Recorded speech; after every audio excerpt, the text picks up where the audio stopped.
Hey guys, Gabby here from ARB Rockingham.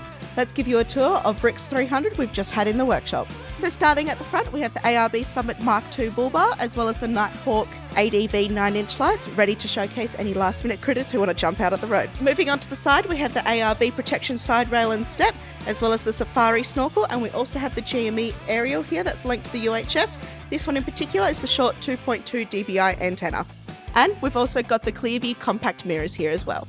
Moving on, at the top of the vehicle we have the full-length ARB base rack paired with some auxiliary lights at the back ready to light up for your camping trip as well.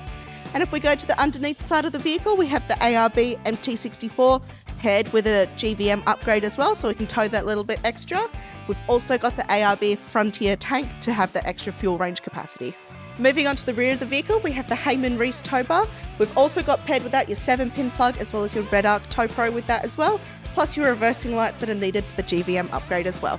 Moving into the cargo space, last but not least, we have the ARB Drawer System set up, and in this side we have the brushed twin compressor mounted here ready to go for those long distance tracks, as well as the ARB Slimline lithium battery mounted into the left hand side with the sockets wired in on the left as well. Thank you for letting me show off our latest 300 series build, which seems to be the ultimate off-road and touring car. If you want something similar for your build, reach out, let's get it happening and let's get ready to rock and roll.